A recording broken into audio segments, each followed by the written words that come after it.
Hello, good evening, नमस्कार।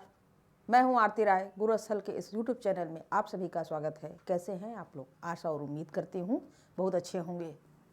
और सुनाइए, कैसे हैं हाल चाल आप लोगों के? बढ़िया है? अच्छा होगा। चलिए, अच्छा। हम आज जो हमारी चर्चा होगी वह होगी ऋग्वैदिक राजनीतिक स्थिति की। ऋग्वैदिक कालीन राजनीतिक स्थिति की बात करेंगे कि उस समय का ऋग्वेद जब आए तो उस समय राजनीतिक स्थिति कैसी थी। ठीक, तो उसी पर हमारी आज की चर्चा होगी। तो हम आगे बढ़ते हैं इस चर्चाओं के साथ। ठीक, यहाँ पर देखिए लिखा भी हुआ है ऋग्वैदिक काल की। सॉरी भाई, ये राजनीतिक हमने धार्मिक क्यों लिख दिया है? सॉरी, ये बहुत बड़ी मिस्टेक है।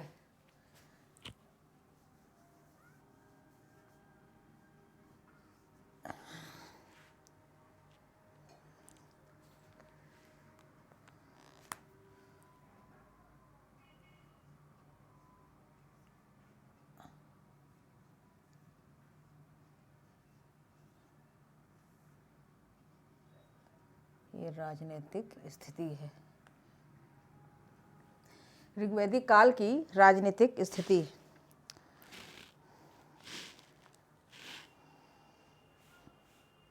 ठीक, तो ऋग्वैदिक काल का जो समाज था, आप लोगों को पहले भी हमने बताया था कि ऋग्वैदिक काल का जो समाज था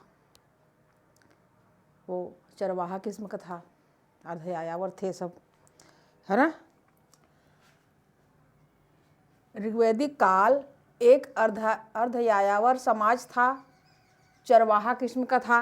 ठीक, ऐसी स्थिति में कोई स्पष्ट राजनीतिक संरचना रही होगी, इस बात की पुख्ता जानकारी ठीक से नहीं है।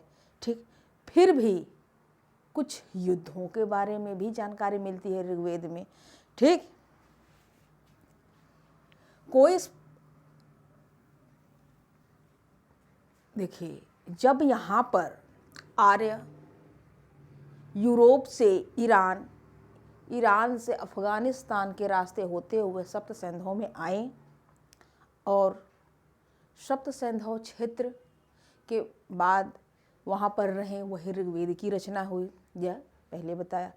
सतलज और यमुना नदियों के बीच के क्षेत्र को जब जीत लिया, अपने कब्जे में कर लिया, तो क्या नाम रख दिया था? ब्रह्मावर्त। फिर और आगे गए, उत्तर भारत को जीत लिया तो आर्यावर्त हो गया। बिहार के पश्चिमी भाग में गंडक नदी के किनारे तक ही ये पहुंच पाए थे, गंडक जो वर्तमान में सदा नीरा। ठीक, तो उस समय लोगों से इनका संघर्ष चलता था। उस समय युद्ध का बोलबाला रहता था। आपने देखा कि समाज में युद्ध का बोलबाला इतना ज़्यादा था कि देवताओं से सिर्फ पुत्र की ही कामना की जाती थी कि देव जो शारीरिक रूप से बलवान रहेंगे पुत्र तो युद्ध करेंगे, जीतेंगे हम, हमारा और प्रसार क्षेत्र होगा। तो इस तरीके की स्थिति उस समय बनी हुई थी। तो उस समय इनकी स्पष्ट रूप से ठीक राजनीतिक जो स्थिति है ना, एक डामाडोल टाइप का था। ठीक, स्पष्ट रूप से नहीं दिखाई देती, फिर भी इसके बावजूद कई सारी इकाइयाँ देखने को मिलती है। जरा हम इधर ले आते हैं। देखिए, ये चरवाहा किस्म का समाज था। ऐसी स्थिति में कोई स्पष्ट राजनीतिक संरचना रही होगी, यह स्पष्ट रूप से देखने को नहीं मिलता है। ठीक, स्पष्ट रूप से नहीं मिलता है। फिर भी ऋग्वेद में कुछ इकाइयों की, प्रशासनिक इकाइयों की चर्चा होती। एक बहुत बड़ा निर्णायक युद्ध उस जमाने में हुआ था, उस समय दशराग युद्ध। ठीक, तो ऋग्वेद में कुल प्रशासनिक इकाइयों की जानकारी ऋग्वेद में स्पष्ट जानकारी तो नहीं है, फिर भी कुछ ऋग्वेद में कुछ प्रशासनिक इकाइयों की जानकारी मिलती है। और प्रशासनिक इकाइयों में जो सबसे छोटी इकाई था वह क्या था? कुल। कुल यानी परिवार। परिवार के मुखिया को क्या कहते थे? कुलप कहते थे। और यह परिवार का मुखिया सबसे वृद्ध, सबसे बड़ा, या मतलब पिताजी के अगर पिताजी हैं, दादाजी हैं, तो वह भी परिवार के मुखिया होते थे, सबसे बड़े। अगर पिता मान लीजिए नहीं है, दादाजी भी नहीं है, तो जो घर का जो बड़ा लड़का होता था, ज्येष्ठ पुत्र, वही परिवार का मुखिया होता था, कुलप होता था। ठीक। तो ये कुल जो है, कुल प्रशासनिक की सबसे छोटी इकाई थी। ये जो प्रशासनिक इकाई है, इस प्रशासनिक इकाई की सबसे छोटी इकाई कुल है, यानी परिवार। परिवार का मुखिया कौन है? कुलप है। उसके बाद जब कई सारे परिवार, एक परिवार 4, 5, 10 लोगों का जो भी रहा हो, उसको मिलके क्या होता था? कुल बनता था। ठीक। अब कई सारे जब परिवार जब आपस में मिलते थे तो क्या बनता था? ग्राम बनता था। ठीक। कई सारे जब कुल आपस में मिलते थे तो ग्राम बनता था, और ग्राम के मुखिया को ग्रामणी कहा जाता था। ठीक। और जब कई सारे ग्राम आपस में मिलते थे, कई सारे 1, 2, 5, 10, 20, उस समय जनसंख्या के हिसाब से भाई रहे होंगे। आपको हमने बताया था कि ये लोग पशुपालक थे, गायों को पालते थे, है ना। तो जो एक परिवार के लोग, मतलब एक गौशाला में, परिवार के या एक गौशाला में, यानी एक जितने भी गायें हों, एक गौशाला में जितने लोग भी रहते थे भाई, उनके देव वह एक परिवार के, उसी से गोत्र भी बना था। ठीक। यहाँ पर फिर से सुनिए, कुल प्रशासनिक की सबसे छोटी इकाई होती है। ठीक। और कुल का मुखिया कुलप होता है, और कई सारे कुल को मिलाकर ग्राम बनता है। ग्राम का मुखिया ग्रामणी होता है। और जब कई सारे गांव आपस में मिलते हैं, कई सारे गांव जब आपस में मिलते हैं तो क्या बनता है? विस। कई सारे गांव आपस में मिलते हैं तो बनता है विस, और विस के मुखिया को विस्पति कहते हैं। विस के मुखिया को विस्पति कहते हैं। और जब कई सारे विस्पति आपस में मिलते हैं, कई सारे जब गांव आपस में मिले तो विस बन गया। अब जब कई सारे विस मिल जाते हैं तो क्या बन जाता है? वह जन बन जाता है। जन क्या बनता है? जन। ठीक। और जन के मुखिया को राजन या राजा कहा जाता है, और इसी राजा को जनस्य गोप्ता नाम से भी पुकारा जाता है। राजा, जन का मुखिया राजन या जनस्य गोप्ता होता है। ठीक। और ये जो जन होता है, जन प्रशासन की सबसे बड़ी इकाई होती है। कुल प्रशासन की कुल जो है सबसे छोटी इकाई है। प्रशासनिक जो होता है, प्रशासनिक सबसे छोटी इकाई कुल, और प्रशासन की सबसे बड़ी इकाई जन होता है। ठीक। ऋग्वैदिक काल में प्रशासन का स्वरूप गणतंत्रात्मक था। ऋग्वैदिक काल में प्रशासन का जो स्वरूप था वो कैसा था? ऋग्वैदिक काल में प्रशासन का स्वरूप राजतंत्रात्मक था। अभी हमने गणतंत्रात्मक बोल दिया, गणतंत्रात्मक तो कुछ जगह मिला हुआ है। ऋग्वैदिक काल में प्रशासन का जो स्वरूप था वह राजतंत्रात्मक था। ऋग्वेद के 10वें मंडल में गणतंत्रात्मक समिति शब्द का उल्लेख मिलता है, यानी कहीं पर गणतंत्रात्मक टाइप का भी था। ठीक। फिर से सुनिए, ऋग्वैदिक काल में प्रशासन का स्वरूप राजतंत्रात्मक था। ऋग्वेद के 10वें मंडल में गणतंत्रात्मक समिति शब्द का उल्लेख मिलता है। अब जब यहाँ की जो प्रशासनिक इकाई है, अब इस प्रशासनिक इकाई में जो जन का राजा था वो क्या था, चुनाव होता था, उसका चुनाव होता था, निर्वाचन होता था, और वह अपने कबीले की रक्षा करता था, युद्ध में नेतृत्व करता था, भाई युद्ध करता था, ठीक, और उसका कोई कार्य नहीं था। अब यहाँ देखिए, राजतंत्रात्मक, अभी हमने बताया कि प्रशासन राजतंत्रात्मक था। अब राजतंत्रात्मक आरंभ में कबीला, इसका जो समाज था आरंभ में, ऋग्वैदिक आर्य का जो समाज था कबीलाई था, कबीलाई था, ठीक, आरंभ में कबीलाई था। कबीले का जो मुखिया कौन है, राजा है।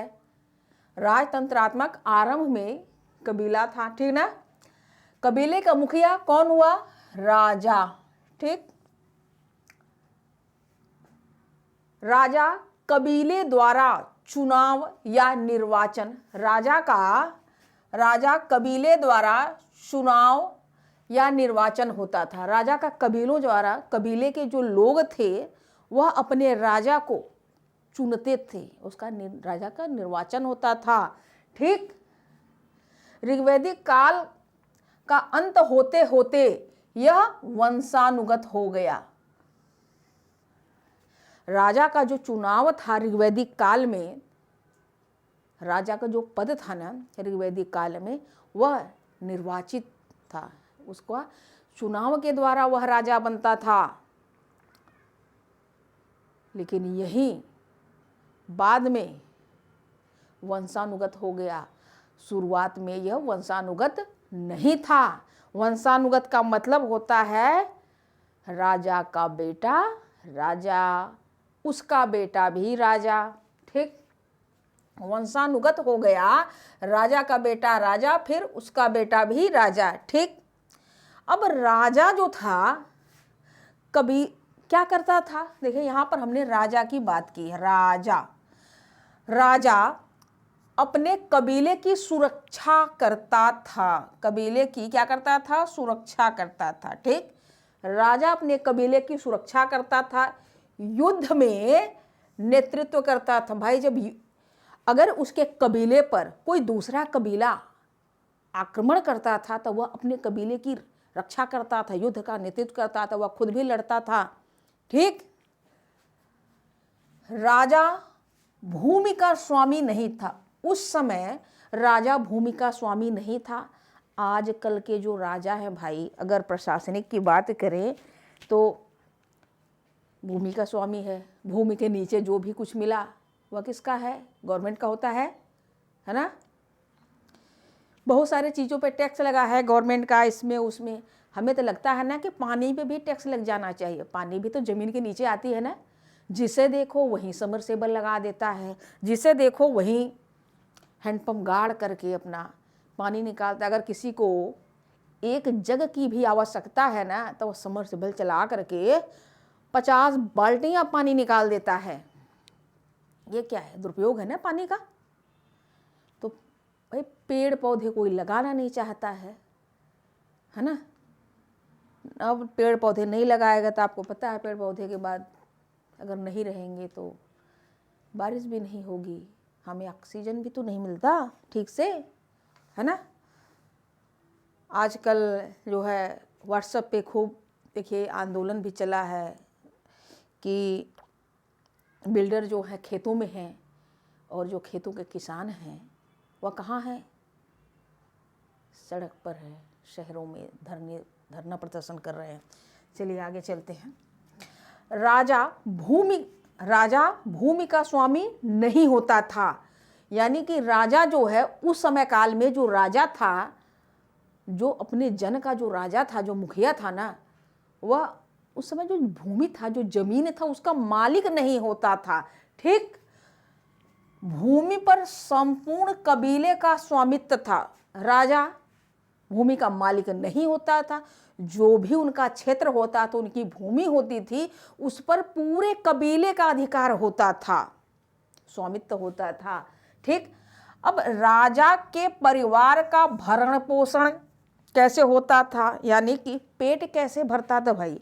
जब राजा कबीले के सुरक्षा में लगा हो और राजा युद्ध करता हो अपनी कबीलों के लिए, तो फिर राजा तो कोई काम करेगा नहीं। अब राजा का परिवार, राजा के पास भी तो भाई बीवी बच्चे और मम्मी पापा सब कुछ रहे होंगे ना। अब राजा का कैसे, उसके परिवार का कैसे पेट भरता था। उसका ऐसे भरता था कि जिस कबीले का जो भी राजा हो, उस कबीले के जो बाकी लोग होते हैं, जो बाकी परिवार होता है, वह उस राजा को बलि प्रदान करता है। एक प्रकार का वह कर होता है। लेकिन यह आजकल वाले कर जैसे नहीं था, टैक्स वाले, वह स्वेच्छा से था। अपने मन से लोग राजा को बलि देते थे, बलि प्रदान करते थे। अब उस बलि में दूध, दही, फल, फूल आदि जो बातें जो भी होंगी, वो राजा जैसे एक सामान्य जीवन जीने के लिए जो भी कुछ आवश्यकता होती है, वह सब कुछ कबीले के बाकी परिवार के लोग राजा को देते थे। ठीक।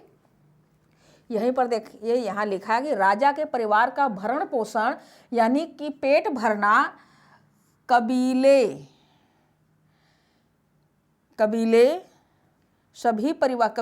के सभी परिवार के लोग करते। कबीले के सभी परिवार के लोग जो है राजा को बलि प्रदान करते थे। ठीक, बलि प्रदान करते थे। अब ये बलि क्या है? बलि हमने अभी बताया कि बलि दूध, दही, फल फूल इत्यादि चीजें होती हैं। बलि अनिवार्य नहीं था, किसी को जबरदस्ती नहीं था कि नहीं आपको बलि देना ही है। ठीक, बलि अनिवार्य नहीं था, स्वेच्छा से दिया जाता था। उस समय काल में बलि राजस्व कर था। आप यह प्रश्न अक्सर पूछे जाते हैं। ठीक, कि लिख देगा कि बलि क्या है। अब वो लिखेगा, एक तो उत्तर इसका सही रहेगा, क्या यह राजस्व है। ठीक, बाकी ये क्या संपत्ति है, ये क्या भूमि है, ये क्या दूध है, ये क्या दही है ना, तमाम चीजें लिखेगा। लेकिन उस समय काल में एक प्रकार से जनता की जब राजा सेवा कर रहा है, तो जनता द्वारा स्वेच्छा से दिया गया यह कर ही है, मतलब राजस्व है। तो राजस्व शब्द ही आता है बलि के लिए। और आप कभी भी परीक्षा में आए कि बलि क्या है, तो आप पक्का लगाएंगे कि वह राजस्व होता है। जैसे कि ऐसे कई बार प्रश्न एक आता है कि जो अभिलेख होते हैं, क्या ये दस्तावेज है, सरकारी दस्तावेज है? बिल्कुल, जो भी अभिलेख, जो भी पुरातात्विक जो स्रोत होते हैं ना, वो जो अभिलेख होता है वह दस्तावेज ही होता है। ठीक, भले ही वो पत्थर पे लिखा हुआ, लिखा तो है, उससे हमें जानकारियाँ तो मिलती है ना। ठीक, तो अभिलेखों के लिए भी बहुत बार पूछा जाता है कि जो भी पुरातात्विक जो भी कुछ, अगर कुछ और अभिलेख ना हो, कुछ और भी हो, तो आप उसे दस्तावेज में ही गिनती करेंगे। ठीक, अब राजा जब इतने सारे कार्य करता था, इतने सारे मतलब राजा के अपने कबीले की सुरक्षा करना, युद्ध करना, और राजा के लिए उस कबीले की भी जो जिम्मेदारी थी कि भाई इसके परिवार का भरण पोषण हो, तो राजा सब कुछ अच्छा। लेकिन राजा का पद वंशानुगत नहीं था। अब राजा के ऊपर भी कुछ नियम लगाए गए थे, राजा कहीं निरंकुश ना हो जाए, अपने मनमानी का न करने लगे, जिसे चाहे उसे भगा दे अपने राज्य से, जिसे चाहे बुला ले किसी और को, किसी को भी मंत्री बना दे। उस समय जो है पुरोहित पद बहुत बड़ा था, पुरोहित था, सेनानी था, रत्निन था, अरे कई सारे पद हुआ करते थे। ठीक, और एक और पद था, महिषी शायद था, तो ये तो संभवतः जो रानी वगैरह होती है ना, वही थी। ठीक, अब देखिए, राजा निरंकुश ना हो जाए, इसके लिए नियंत्रण, नियंत्रण बनाए इसको, राजा पर नियंत्रण, कहाँ गया भाई, मैं भी जल्दी लिखती हूँ ना तो कभी छोड़ देते, नियंत्रण, ठीक। राजा निरंकुश ना हो जाए, राजा पर अंकुश लगाने के, नियंत्रण बनाए रखने के लिए कुछ संस्थाओं का गठन किया गया, ठीक। राजा निरंकुश ना हो जाए, अपने मन का ना करे, उस पर नियंत्रण बनाए रखने के लिए कुछ संस्थाओं का गठन किया गया। अब उस समय के जो संस्था कौन कौन से थे, अब उसकी हम चर्चा करेंगे। एक संस्था देखिए, इसका एक है गण, ठीक।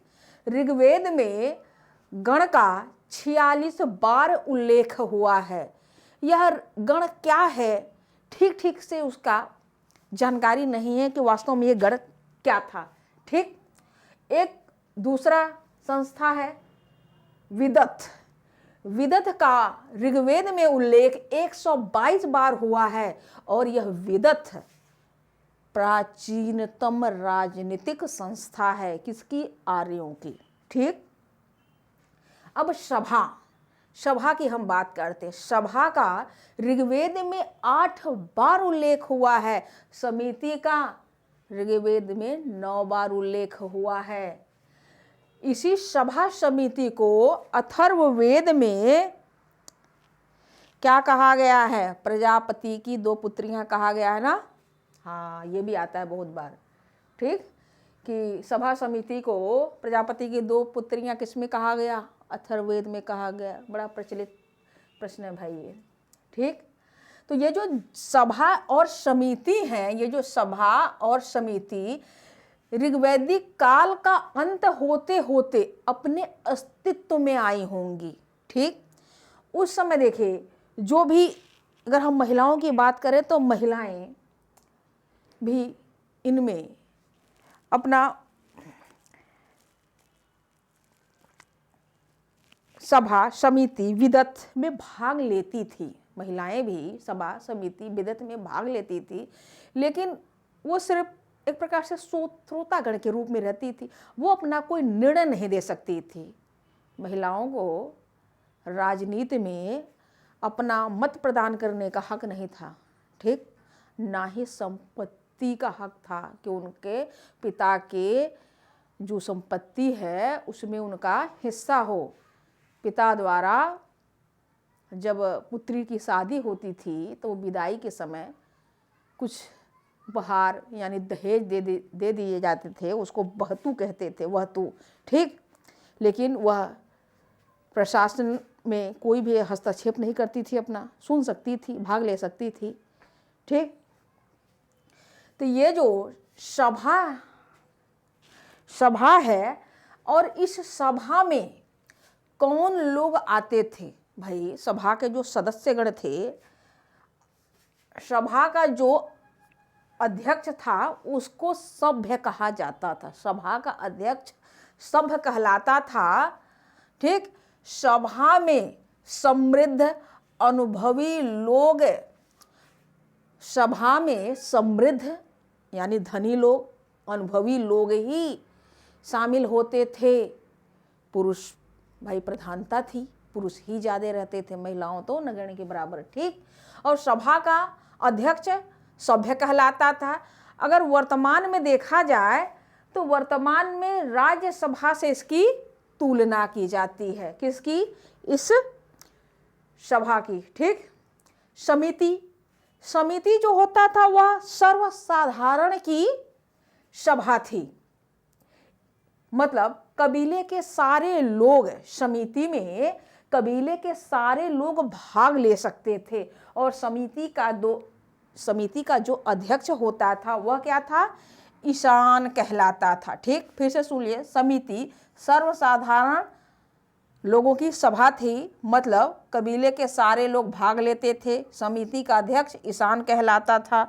और यहीं पर एक 10 राज्य युद्ध भी हुआ है, ठीक। देखिए बहुत सारे, अगर ऋग्वेद की हम बात करें ना तो ऋग्वेद में करीब 24 कबीलों की, ऋग्वेद में 24 कबीलों का उल्लेख है। ठीक, कबीलों यानी कि 24 जन का, भाई जन ही है ना भाई, कबीला कबीला नहीं, जन का। ऋग्वेद में 24 जन का उल्लेख है। ठीक, चलिए अब हम आगे बढ़ते हैं।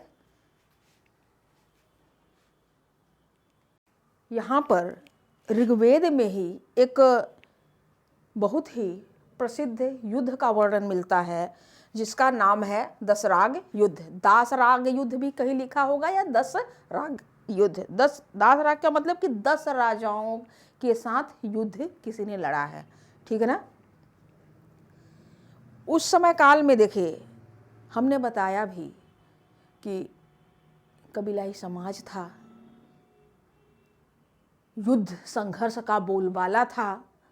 तो अपनी शक्ति का प्रदर्शन करते हुए एक कबीला दूसरे कबीले को जीत लेता था, फिर उसकी भूमि पर उसकी जो भी उस समय के मूल्यवान पशु था, गाय, उस पर भी कब्जा कर लेता था।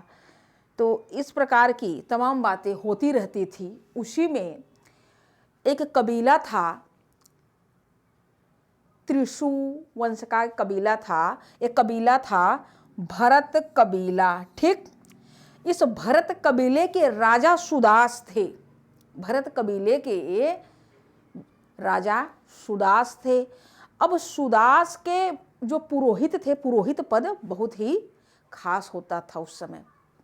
सुदास के जो पुरोहित थे विश्वामित्र थे। अब विश्वामित्र से राजा सुदास के कुछ अनबन हो गई, मतभेद हो गया। अब जिस भी कारण से रहा हो भाई, ठीक, तो राजा सुदास ने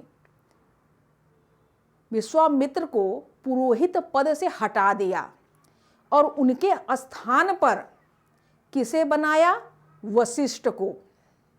वशिष्ठ को, जिसने 7वें मंडल की रचना की। ठीक, और उसी 7वें मंडल में दसराग युद्ध का भी वर्णन मिलता है ना। तो उस वशिष्ठ को उन्होंने अपना पुरोहित बना लिया। किसने? राजा सुदास ने। अब यह बात विश्वामित्र को बिल्कुल पसंद नहीं आया कि तुमने हमें हटा दिया। अब वो बिल्कुल चाणक्य वाली बात हुई, एकदम क्रोध के भस्मीभूत होते हुए वह चले गए। 5 आर्य और कबीले थे। ठीक, 5 आर्य कबीले थे। अब ये 5 आर्य कबीले थे और 5 अनार्य कबीले थे, जो यहाँ के देसी लोग थे। ठीक, उन 5 आर्य कबीले और 5 अनार्य कबीले देसी लोगों को मिला करके उन्होंने 10 राजाओं का एक संघ बनाया। और 10 राजाओं का जब संघ बनाया तो उसके पुरोहित विश्वामित्र बने, उसके संचालनकर्ता विश्वामित्र बने। और राजा सुदास से युद्ध हुआ। भरत कबीले के राजा सुदास से युद्ध हुआ। और युद्ध कहाँ हुआ था? रावी नदी के तट पर। उस समय रावी नदी का नाम पुरुषणी नदी था।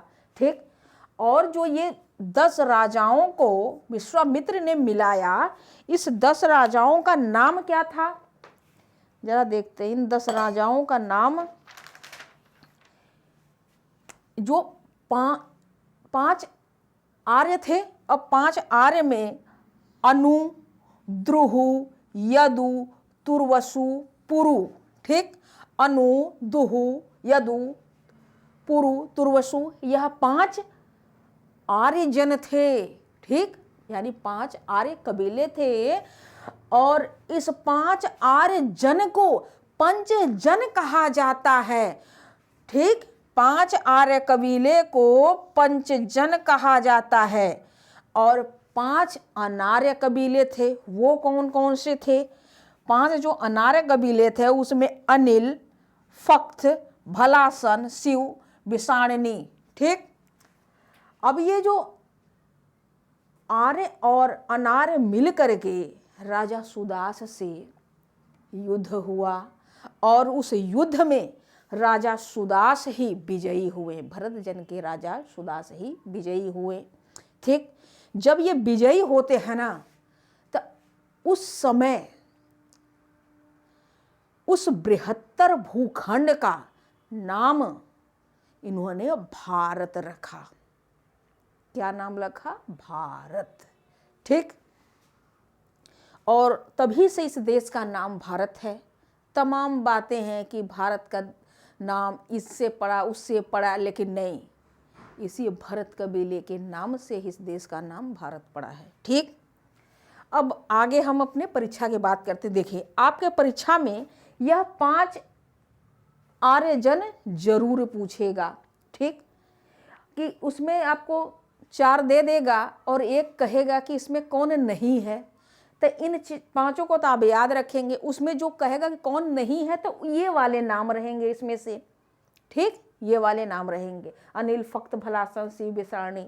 फिर भी आपको 10 याद रखने होंगे। क्यों? क्योंकि मान लीजिए सवाल बदल दे, अब वो पूछे कि 10 राजाओं में, अब कोई दूसरे नाम दे दे, अब कह दे ये इस 10 राजाओं में ये कौन सा राजा था, कौन सा कबीला था। 10 राजाओं का जो कबीला था उसमें कौन सा कबीला था। पंचजन के अलावा ये कबीले पूछ दे, है ना। देखिए, उस समय आप लोगों को पता है कि ये सुदास जीत गए। ठीक। सुदास के साथ, हालांकि बहुत ज़्यादा जिक्र नहीं है, पर सुदास के साथ 3 और अनार्य कबीले भी सहयोग दिए थे, लेकिन वो बड़े उस्ताद थे। उन लोगों ने वो बाकी जो 10 राजाओं से भी अपनी दुश्मनी नहीं लेनी चाहिए। कुछ सेना उधर भी ले दिया, अच्छा तुम भी लड़, हम तुम्हारे साथ हैं। कुछ सेना को इधर भी दे दिया, हम तुम्हारे साथ हैं। उस समय युद्ध में तो किसी को नहीं पता था कि ये जो 3 बंधु आ रहे हैं, क्या ये तीनों हमारे साथ हैं। उनको लगा कि क्या ये हमारे साथ है, यह तो बाद की बात है। और जो तीनों बंधु थे उनका नाम जरा मैं बता रही हूँ। 3 अनार जो कबीला था, एक कबीला था अजा, सिग्रू, यक्ष। यह तीनों दोनों तरफ से लड़े थे। एक और कबीला था सृंजय कबीला। सृंजय कबीला बिल्कुल छोटा था, फिर भी उसने भरत राजा सुदास को ही सहयोग प्रदान किया था। ठीक। पर फिर भी यह सोचने की बात है कि एक तरफ तो 10 राजाओं का संघ है और इधर अकेले सुदास की ही सेना है। अगर उस समय काल में देखा जाए तो ये जो पुरु है, पुरु कबीला, यह भी अपने आप में बहुत ही शक्तिशाली था, सरस्वती के दोनों किनारों पे था। और ये जो सुदास भरत कबीला है, सरस्वती के एक ही किनारे पर था। ठीक। अब पुरु सोचता था कि पुरु भी खूब युद्ध करता था। शुरुआत में इनमें मित्रता थी, बाद में इनमें शत्रुता हो गई। सोचता था कि हम ही चारों तरफ हो जाएं, तो इनमें युद्ध चलता रहता था और कई सारे युद्ध होते रहते। तो इसी का फायदा विश्वामित्र ने उठाया और सभी को मिलाया और राजा सुदास से युद्ध कराया। और उस युद्ध में 10 राजाओं को हराते हुए राजा सुदास विजयी हुए, भरतजन के राजा। और आप सोचिए कि एक तरफ 10 राजा, एक अकेला ये इतना बंदा कैसे जीत गया भाई। तो आपको पता है कि उत्तर वैदिक काल में 1000 में लोहे के आविष्कार होता है। ठीक। सच कहें तो प्रामाणिक रूप से उसी समय आविष्कार हुआ। आपको प्रश्न का जवाब भी उसी समय वहीं लगाना चाहिए। फिर भी वो थोड़े 950 के आसपास पहले ही वो जो वशिष्ठ थे ना, थोड़ी लोहे की जानकारी उनको हो चुकी थी। तो अब बहुत अच्छे प्रकार का तो नहीं रहा होगा, जैसे भी उससे कुछ इन्होंने मजबूत हथियार बनाए थे। तो इस भरत जन के राजा सुदास के बाद मजबूत हथियार भी थे, चूंकि इनके पुरोहित कौन थे? वशिष्ठ बन चुके थे। वशिष्ठ को उसकी जानकारी एक प्रकार से हो चुकी थी। युद्ध के बाद फिर बाद में उत्तर वैदिक काल आ जाता है। आपको पता है कि 1000 से 500 उत्तर वैदिक काल, उसमें भी लोहे की जानकारी की बात मिलती है, वह प्रामाणिक रूप से, लेकिन पहले भी ऐसी है कहीं पर लिखा हुआ कि मिला है। ठीक। तो अब समझ लीजिए कि इनके पास, सुदास के पास मजबूत हथियार थे। इसके साथ साथ उस समय उस रावी नदी में, यानी पुरुषणी नदी में बाढ़ आ गई थी। तो बहुत सारी अचानक से बाढ़ आई थी, बारिश भी हो गए थे। तो भाई जब बारिश हो रही हो तो क्या हाथ चलेंगे क्या तलवार के लिए? युद्ध होगा? नहीं होगा। और बाढ़ अचानक आई तो बाकी 10 राजाओं की सेना बहुत सारे ऐसे ही बह गए। तो ऐसे भी सेना बहने के कारण भी इनकी शक्ति कमजोर हुई, बारिश होने के कारण भी युद्ध नहीं कर पाए और उनके पास जो हथियार थे थोड़े कमज़ोर रहे होंगे। तो इसलिए ये यहाँ भरत कबीला जीत गया। ठीक, अब ये रही कहानी, लेकिन यहाँ से एक प्रश्न जरूर बनता है, ठीक है ना। अब आगे हम इन सब बातों को मैं लिखवाऊंगी तो आप लोग मेरे साथ लिखिए, मैं बोल रही हूँ। अच्छा, एक बात और, अभी हम जब बताए हैं कि यहाँ बाढ़ आ गया था, बारिश वारिश भी हो रहा था, इसी प्रकार पोरस जब युद्ध लड़ रहा था ना सिकंदर से, तो उस समय भी बारिश हो गया था। बस जिस दिन निर्णायक युद्ध था, बारिश इतना हो गया था कि हाथियों से युद्ध लड़ रहे थे। तो हाथियाँ इतनी मिट्टी गीली हो गई थी कि हाथियाँ चल नहीं पा रहे थे, वो अपने ही सेनाओं को नुकसान कर रही थी। ठीक, और जो धनुर्धर होते थे, बड़े बड़े धनुर्धर, धनुष बहुत बड़े बड़े होते थे, और वो धनुष ऐसा था कि उसकी प्रत्यंचा, ये दोनों हाथों का प्रयोग करते थे। जो प्रत्यंचा चढ़ाते थे ना, वो पैर से चढ़ाया करते थे, प्रत्यंचा को पैर से चढ़ा के मारते थे। तब मिट्टी इतनी गीली थी कि पैर से वो जो है मजबूती नहीं आ रही थी जमीन पर, प्रत्यंचा नहीं चढ़ पा रहा था, हाथ गीले थे, धनुष नहीं चल पा रहा था, बाण ही नहीं निकल रहा था, ठीक, तीर नहीं चल पा रहा था। ये तमाम कारण थे पुरुष के हारने का भी। ठीक, तो ये जो पुरु है, पुरु को ऋग्वेद में मृगवाचा भी कहा गया है, और मृगवाचा का मतलब है झूठ बोलने वाला, और झूठ ही तो बोला। जब ये सारी चीज हो गई तो समय के साथ इस पुरु में और ये भरत में थोड़ी मित्रता भी हो गई। जब मित्रता हो गई तो इनमें वैवाहिक संबंध भी स्थापित हुआ। अब वैवाहिक संबंध देखिए, सारे के सारे ना तो भरत की शादियां पुरु में हुई, ना ही सारे के सारे पुरु की शादियां भरत में हुई। ठीक, एक अगर झगड़े हुए तो एक समझ लीजिए राजाओं के बीच में हुआ, आम जनता जो रही होगी सबके बीच में थोड़ी ना, भले ही उसमें भर्ती थे, सेना में सैनिक बन के युद्ध किए होंगे, लेकिन जब शादियां हुई तो ये जो राज परिवारों के बीच में हुई होगी। अब यही पुरु और भरत जब मिलते हैं तो एक नए वंश का निर्माण होता है, कुरु वंश का। ठीक, पुरु और भरत मिलते हैं तो कुरु, और कुरु से ही वही कौरव थे। आपको पता है कौरव थे जो दुर्योधन और जो पांडव लोग, ये सब क्या थे? भरतवंश ही के ही थे। ठीक ना। तो इसका मतलब ये नहीं कि सारे के सारे, अब जब पांडव लोग मर खत्म हो गए तो वो जो है मतलब भरत बचा ही नहीं, भरत था, क्योंकि सब थोड़ी ना शादी किए थे। और ये पुरु भी ऐसा नहीं कि जो है पुरु खत्म हो गया, पुरु भी थे। ठीक, समय के साथ अलग अलग क्षेत्रों में इन लोगों का इनका प्रसार हुआ, विस्तार हुआ। और ये यदु, अभी भी यदु है, आपको पता है, तुर्वश, ये सब कुछ थोड़े से थोड़े बदले आज भी देखने को हैं। ठीक है ना। तो अब हमारी चर्चा होगी अब लिखने पर। ठीक, अब मैं लिखवा रही हूँ, आप लोग मेरे साथ लिखते रहिए। काफ़ी समय हो गया ना बताते बताते ही। लिखिए, बोल रही हूँ, लिखते रहिए।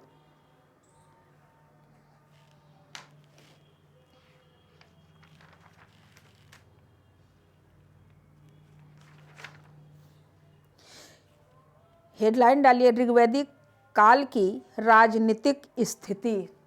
सही लिखा ना?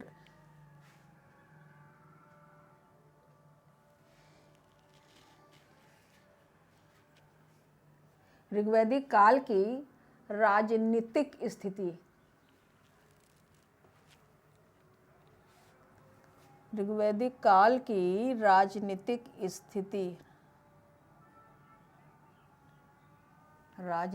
स्थिति आगे लिखिए। कबीलाई प्रकार की सामाजिक जीवन में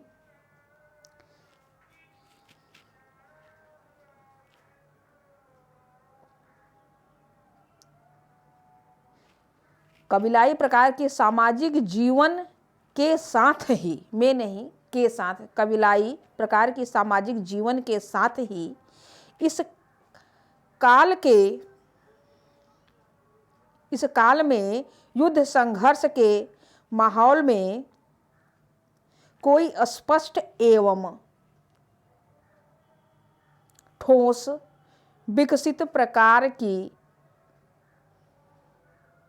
राजनैतिक प्रशासनिक व्यवस्था का विकास नहीं हो पाया था।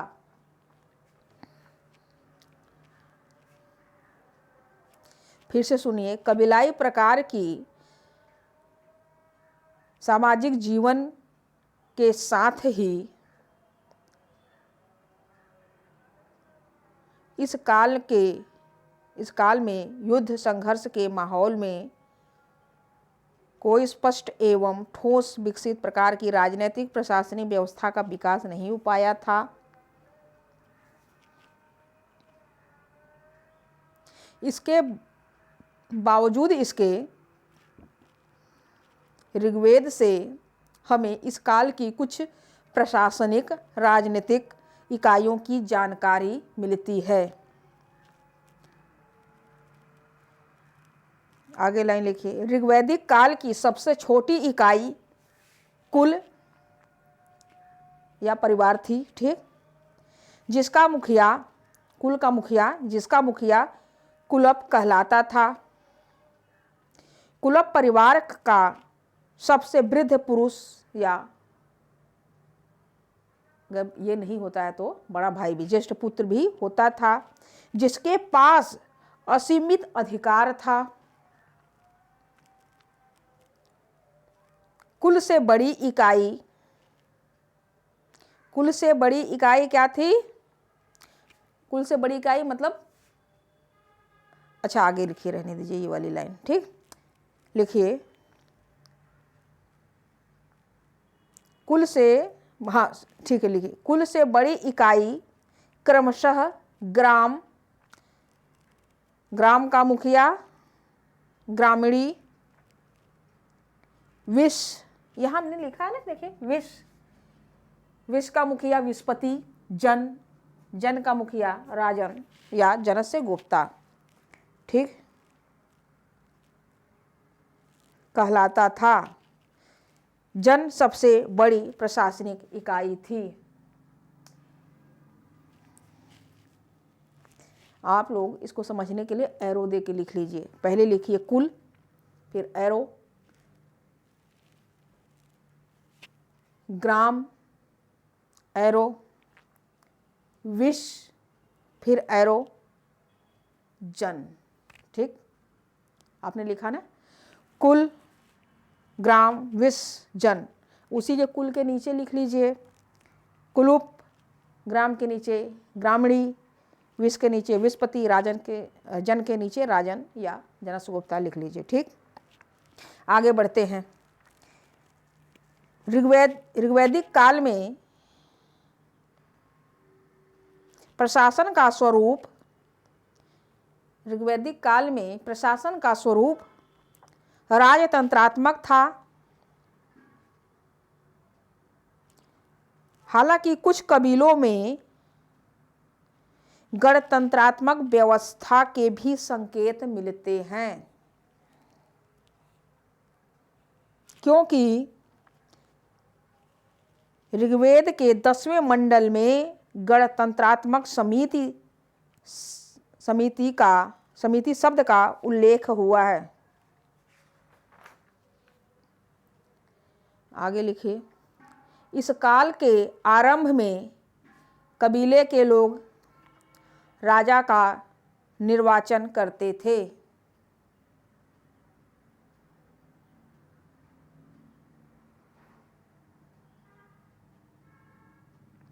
आगे लिखिए, इस काल में यानी ऋग्वैदिक काल में लोग कबीले के राजा का निर्वाचन करते थे, किंतु इस काल का अंत होते होते राजतंत्रात्मक व्यवस्था वंशानुगत रूप से स्थापित हो गई। हालांकि इसमें अभी यह दैवी सिद्धांत से जुड़ा नहीं था। राजा का जो पद था वह दैवीय नहीं था उस समय, ठीक, बाद में तो हो ही जाता है। चलिए आगे लिखिए,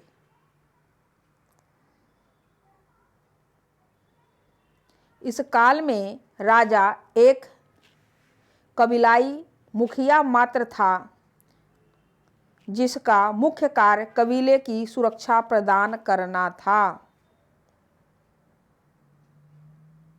आगे की लाइन फिर से सुन लीजिए, इस काल में राजा एक कबीलाई मुखिया मात्र था, जिसका मुख्य कार्य कबीले की सुरक्षा प्रदान करना था। आगे वाली लाइन, राजा किसी भौगोलिक क्षेत्र का या आर्थिक संपत्ति का स्वामी नहीं होता था, बल्कि कबीले की सारी प्रजा का सामूहिक अधिकार होता था।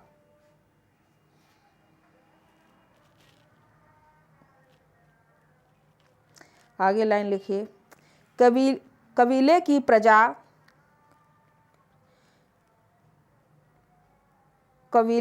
प्रजा को सुरक्षा प्रदान करने के कारण राजा को लोगों से कर के रूप में बलि प्राप्त होता था, जो कि दूध, दही, फल फूल आदि के रूप में होता था। बलि स्वैच्छिक होती थी, न कि अनिवार्य। बलि स्वैच्छिक होती थी, न कि अनिवार्य। आगे लाइन लिखिए, राजतंत्रात्मक व्यवस्था में राजा कहीं निरंकुश न हो जाए, इस कारण राजा के अधिकारों एवं कार्यों पर नियंत्रण बनाए रखने के लिए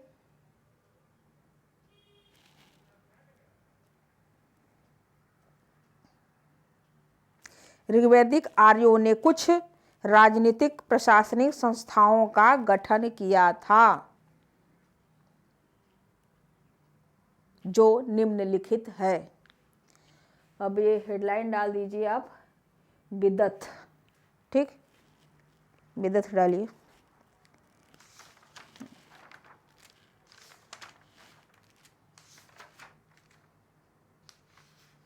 नहीं, पहले गण लिखा ना, गण के बारे में लिख लीजिए पहले। गण का ऋग्वेद में 46 बार उल्लेख हुआ है। इसके विषय में बहुत स्पष्ट जानकारी नहीं है।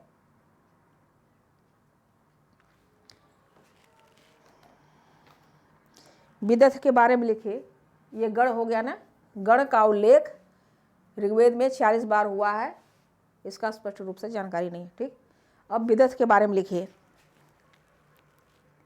बिदअत का 122 बार उल्लेख हुआ ऋग्वेद में हुआ है। बिदअत का ऋग्वेद में 122 बार उल्लेख हुआ है।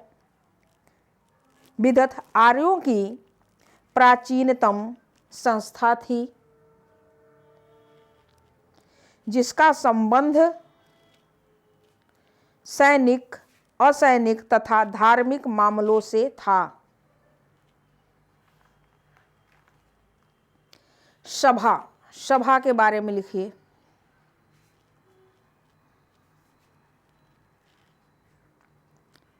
सभा का उल्लेख ऋग्वेद में 8 बार हुआ है। यह कुलीन लोगों की संस्था थी जिसकी तुलना वर्तमान राज्यसभा से की जा सकती है। इस संस्था का प्रमुख सभ्य कहलाता था। यह संस्था कुछ न्यायिक कार्य भी करती थी। आगे समिति के बारे में लिखिए। समिति का उल्लेख ऋग्वेद में 9 बार हुआ है। यह सर्वसाधारण की सभा थी जिसमें कबीले के सभी लोग भाग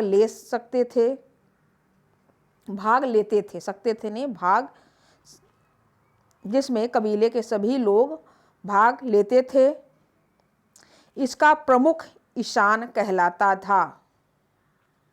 समिति का जो प्रमुख था ईशान कहलाता था। इस संस्था का सबसे प्रमुख कार्य राजा का निर्वाचन करना था। समिति का जो प्रमुख कार्य था राजा का निर्वाचन करना था। बाकी कई सारे और भी हैं। देखिए पुरोहित का नाम आ गया था, सेनानी था, ग्रामणी, ब्राजपति। ये जो ब्राजपति था वह चारागाह का अधिकारी था। एक स्पष्ट मतलब गुप्तचर। अभी आगे ये सारे शब्द ना आगे भी आएंगे तो ठीक। अब इस दसराग युद्ध के बारे में कुछ लिख लेते हैं। ठीक, लिखिए दसराग युद्ध के लिए। ऋग्वेद के 7वें मंडल में दसराग युद्ध का उल्लेख हुआ है जो कि पुरुषणी ब्रैकेट में रावी नदी के तट पर लड़ा गया था। इस युद्ध में एक ओर भरत कबीला था जिसके गुरु वशिष्ठ थे, जबकि दूसरी ओर पंचजन समेत 10 कबीले थे। ये नाम लिख लीजिएगा, ठीक है ना। पंचजन समेत 10 कबीले थे जिनके गुरु विश्वामित्र थे। इस युद्ध का कारण भरत कबीले द्वारा विश्वामित्र को पुरोहित पद से हटाकर वशिष्ठ को अपना गुरु पुरोहित बनाना था। इस दसराग युद्ध में भरत कबीले के राजा सुदास की जीत हुई थी। ठीक, बाकी आप ये लिख लीजिएगा, ऐसे चित्र बना लीजिएगा। ठीक, कि दसराग लिखिए, दसराग युद्ध एक तरफ बनाइए भरत कबीला, नीचे सुदास लिख लीजिए। दूसरे तरफ 10 राजाओं का संघ लिखिए और उस 10 राजाओं के संघ में नाम लिखिए अनु, द्रुहु, यदु, तुर्वस, पुरु, और इसे क्या कहते हैं? पंचजन कहते हैं। ठीक, उसके बाद 5 अनार कबीले थे, अनिल, फक्त, भलासन, शिव, विषाणिनी। ठीक, तो आज के लिए बस इतना ही। अब कल जो हमारी क्लास होगी वह आखिरी क्लास होगी उसकी ऋग्वैदिक काल की। ठीक, वो अर्थव्यवस्था पे हमारी चर्चा होगी कल की। तो आज के लिए बस इतना ही। पढ़ते रहिए, खुश रहिए।